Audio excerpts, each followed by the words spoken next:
Өміріңізде бір рет болса да, өзіңіз тұратын көшеге белгілі адамның аты неліктен берілгені жайлы ойланып көрдіңіз бе?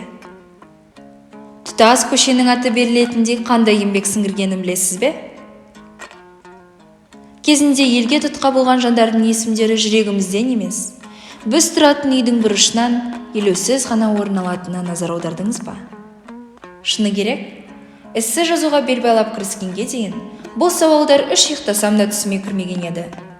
Алғаш рет Жезқазған қаласындағы Ысқақ Анарқұлов көшесінен Сайдалы Сарытоқа атындағы көшеге қоныс аударып, бұл кісі кім деп сұрағанымда, әкем ол кісінің атақты күйші болғанын айтып қана қойған.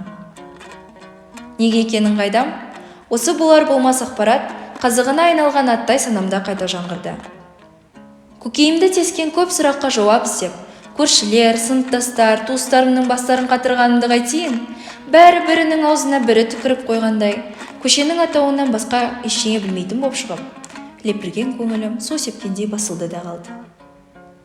Міне қызық, егер адамдарды өзі тұратын көше атауы қызықтырмаса, онда ат қою не үшін қажет? Ойды ой қозғап, Сайдалы Сарытоқа туралы деректерге ашкенедей қадалдым. Тәуекел түбі жел қайық деп тапқандағы алғашқы дерегім, Сайдалы Сарытоқа есімі халқымыздың рухани әлеуметтік өмірмен біте қайнасқан, күй өнерінде өзіндік қолтаңбасын қалдырған күйші Тоқа Шоманұлының лақап аты екені. Оның орысша қазақша қара таныған, тілі отты, заманында зорлық-зомбылықпен көп беттескен, соның салдарынан 1898 жылы жер аударылып, 2 жыл айдауда болып қайтқан бір басына жетерлік тарихы мені өзіне магниттей тартып әкетті. Кешілігімен ғана емес, адамгершілігімен де елге сыйлы болған азаматқа 300-ді сөзіне ұйтқан шөже ақын. Бақтыбай берден шықты төменгелден, шоң шықты Дәулетбике деген елден.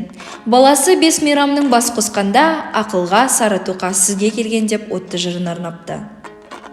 Заманында Ақтау еліне 17 жыл болыс болса да, 17 жылқы бітпеген Тоқа бар өмірін мәрттікпен кісілікке, сұлу сезімге арнаған, ойы да, бойы да таза адам болған деседі. Қыз жібек фильмінің лейтмотивін тыңдап көрдіңіз бе? Сондағы бойыңды балқытар сұлу саз Нұрғиса Тілендиевтің оркестрмен жаздырған Тоқаның саржайлауы екенін біреу білсе, біреу білмес. Табиғатынан дарынды күйшінің туған даласын бір көруге зар болып, айдауда жүргенде көңілінің алабұртқан сәті саржайлау күй арқылы көкірегінен шер боп төгілген. Алыста қалған атамекені жаңарқасының салқын самалын аңсап, сағыныш сезімі жанын сыздатқанда, саржайлау күйі айдаудан қайтқанша дертінің емшісіндей болған. Қазақ әдебиетінің негізін қалаушылардың бірі Сәкен Сейфуллин осынау күйді тыңдағанда Колчактан қашып жүрген күндерін еске түсіріп, көз жасын тия алмаған деседі. Алталап Қараштың орындауындағы саржайлаудың желді күнгі толқындай алмасқан ұрпақтың бір буыны мені де өзіне тәнті еткенін несіне жасырайын.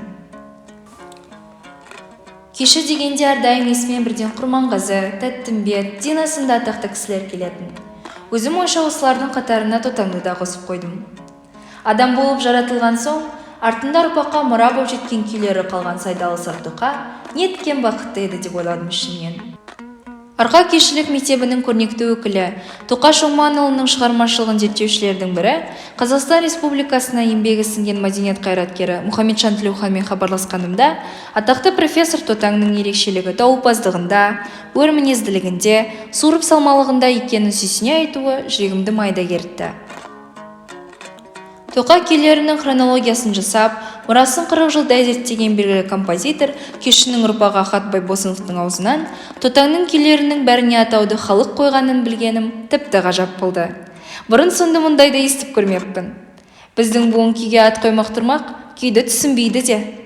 Қалай ойлайсыз, бұл қасірет пе, әлде қасиет пе? Ахат Өкенұлынан естуімше, Тотаңның әр күйінің шығу тарихы бар.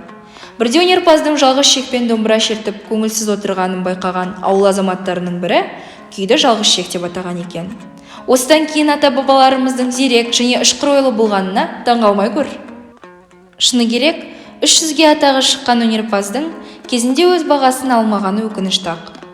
Ахат Өкенұлының айтуынша, большевиктер үкіметі Тотаңды Сәкеннің жерлесі әрі пікірлесі ретінде халық жауы деп айыптап, күйлерін насихаттауға тыйым салған. Асыл кездіктің қын түбінде жатпайтыны сияқты, күйшінің есімі бүгінде мен тұратын көшеге берілгені қуантады. Осыған дейін қандай көшеде тұратынымды білсем де, Сайдалы Сарытоқаның кім екенін білмегеніме іштей қатты ұялдым. Естуімше, сапалы кеші оқи келе емес, тоқи келе, туа біткен дарының арқасында тәрбиеленеді деседі. Мұхамеджан Тілеуханның айтуынша, жақсы күйшіге кірпияздық, турашылдық, өнерді жан тәнімен сүю, жақсы көретін адамға үйрету тән. Алайда профессордың оркестрде нотамен ойнайтындарды жаттанды, түйсігі жоқ, алысқа шаба алмайтын тұсаулатқа балап, бәйгеде озып келген тұлпарлар сияқты бола алмайды деген пікірімен келісетін де, келіспейтін де тұстарым бар. Заманында беделді болса да, тұтаң тарихтың тар жол тайғақ кешуінде ұмыт бола жаздап, қайта жаңғырған тұлғалардың жалғыз дәлел емес. Еліне еңбегі сіңген тұлғаларға көше аттарын берумен қатар, өнегелі істерін де кеңінен насихаттау үшін өз ұсыныстарымды қоса кеткім келеді. Біріншіден, адамдардың ең жиі және ұзақ болатын жерлері автобустар мен аялдамаларда көшеге аты берілген қайраткердің суреті мен ол адам жайлы қысқаша ақпарат жазылғанын қалар едім. Мәселен, жаяу жүргінші аялдамада тұрғанда өзі тұратын көше атауы туралы ақпаратты еріксіз оқыр едім. Көшеде көп байқалмайтын баннерлерді де адамның көзіне түсетін бояу мен мәтіннің дыбысталуы арқылы заманауи модельге айналдыруға болады. Екіншіден, экологиялық сауаттылық артқан сайын жастар бір қолданыстық полиэтилен пакет орнына матадан жасалған дорбалар мен Қазақ Репаблик сынды интернет-дүкендерден киім алғанды ұнатады.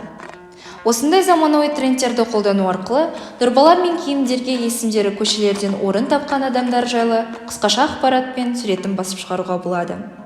Үшіншіден, YouTube-тағы тарих-марих, Apple Podcast, Instagram сынды платформаларда атақты жазушылар, белгілі саясаткерлер және басқа да танымал тұлғалар жайлы подкаст түсіріп, комментарийде көрермендер арасында танымдық жарыстар ұйымдастыруға болады. Шын мәнісінде, бүгінгі таңдағы адамдардың ақпарат қабылдау деңгейі мен талаптары технологиялар мен етене жақын болғандықтан, заманауи өзгерістер енгізу тарихқа жаңа дем берер еді. Өмір де, өнер де сабақтастығымен мәнді. Кейінгілер ауыз толтырып айтарлықтай өресі биік ұрпақ болғымыз келсе, мод болып бара жатқан есімдерді санамызда неге қайта жаңғыртпасқа? Қою тарихқа толы Сайдалы Сарытоқадан қалған сарынмен әр көкіректі түртіп оятып, Үлмағамбет, Мұхамеджан, Ахат, Асылбек, Аяған бастаған шебер өнерпаздар легін Иманнұр Айтжан, Мұқатаев Қасиет, Жәнібеков Ертай сияқты ізбасарлар жалғастыруда. Олардың қатарында болмасам да, өткенді толғап, бүгінгіні оңдап, ертеңгіні болжағысы келетін талаптының бірімін. Осы жазбамда сан ғасырлар бойы қатталған бабалар аманатының белді өкілдерінің бірі Сайдалы Сарытоқадан қалған рухани қазына, қайталанбас ғажайып өнердің бүгін мен болашақтың игілігіне айналғанын қаладым. Шөліркенген даладай қуаңсыған көңілім енді жай тапқандай.